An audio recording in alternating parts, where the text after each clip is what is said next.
যে তিনটি ভুলের কারণে আপনার চ্যানেল কোনোভাবেই গ্রো হচ্ছে না। আজকের এই ভিডিওটির মাধ্যমে আপনি সম্পূর্ণ ফ্রিতে জানতে পারবেন কি তিনটি টিপস জানলে আপনার চ্যানেল অটোমেটিক গ্রো হবে এবং ভিডিওতে অটোমেটিক ভিউ জেনারেট হবে। আজকের সাধারণত 2 থেকে 3 মিনিটের ভিডিওর মাধ্যমে আপনি আপনার চ্যানেলটিকে এগিয়ে নিতে পারেন এবং আজকের এই টিপস যদি আপনি আপনার চ্যানেলে অ্যাপ্লাই করেন, আশা করছি আপনার চ্যানেলটি গ্রো হবে এবং কোনোদিনই আপনি এই ভুলগুলো আর করবেন না। তো চলুন ভিডিওটি শুরু করা যাক। তো ভিডিওটি শুরুর আগে আপনাদের কাছে ছোট্ট একটি অনুরোধ থাকবে, যদি আপনি এই ভিডিও থেকে সামান্য পরিমাণও একটু উপকার হয়ে থাকে তাহলে অবশ্যই ভিডিওতে একটি লাইক করে দিবেন এবং চ্যানেলটি সাবস্ক্রাইব করে দিবেন। তো এই অনুরোধটি থাকলো। তো নাম্বার 1 যে টিপসটি আপনাদের মাঝে শেয়ার করব সেটি হচ্ছে, আমরা যখন একটি নতুন চ্যানেল ক্রিয়েট করি, দেন চ্যানেল ক্রিয়েট করার পর আমরা যখন ভিডিও আপলোড করি, ভিডিও আপলোড করার পর আমাদের চ্যানেলে কিন্তু কোনো রকম ভিউ হবে না, কারণ 10 থেকে 5টা ভিউ জোর হবে।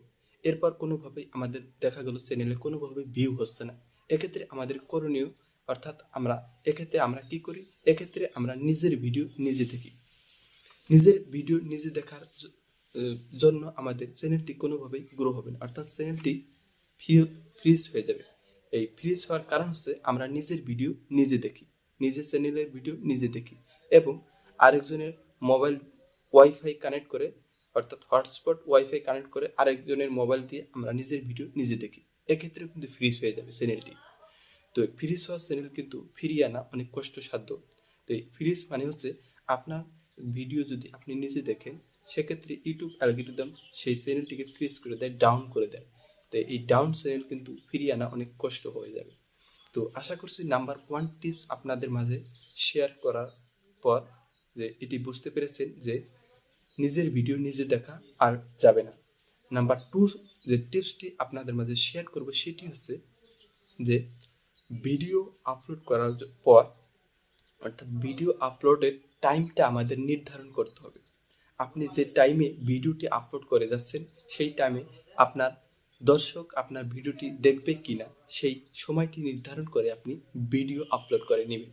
তো কিভাবে একটি ভিডিও, অর্থাৎ কোন সময়ে আপনি ভিডিও আপলোড করলে ভিউ জেনারেট হবে, আপনি যদি আপনার ইউটিউব স্টুডিওতে যান, ইউটিউব স্টুডিওতে যাওয়ার পর আপনি যদি ডান পাশে সি মোর অপশনে দেখতে পারবেন যে যে আপনার ভিডিওতে কখন ভিউ জেনারেট হয়।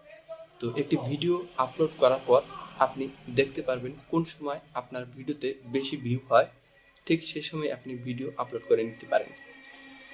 তো সঠিক সময়ে ভিডিও আপলোড করলে কিন্তু আপনার চ্যানেলে ভিউ জেনারেট হবে।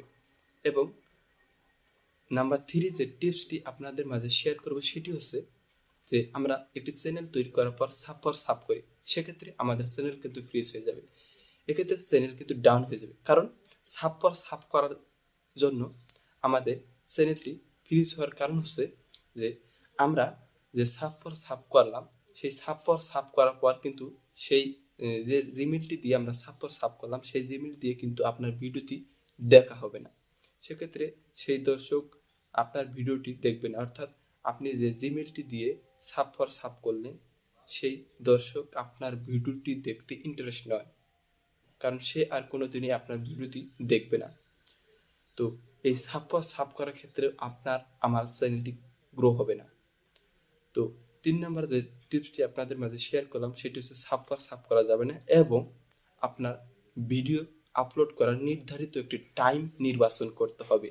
এবং নাম্বার 1 যে টিপসটি বললাম সেটি হচ্ছে নিজের ভিডিও নিজে কখনোই দেখা যাবে না।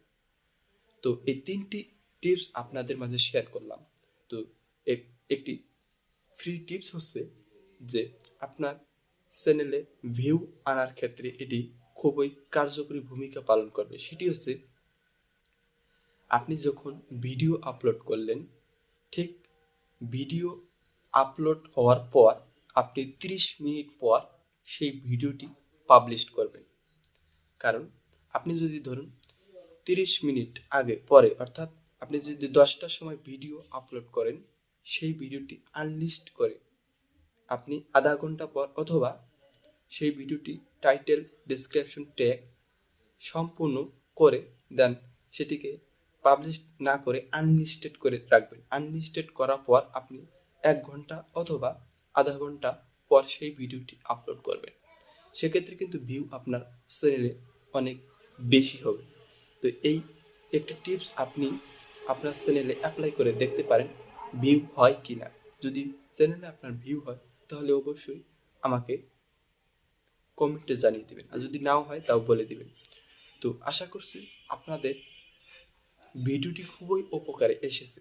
আর যদি একটু ভালো লেগে থাকে তাহলে অবশ্যই ভিডিওতে একটি লাইক করে দিবেন, যাতে পরবর্তী ভিডিও বানানোর জন্য আমাকে উৎসাহিত করেন।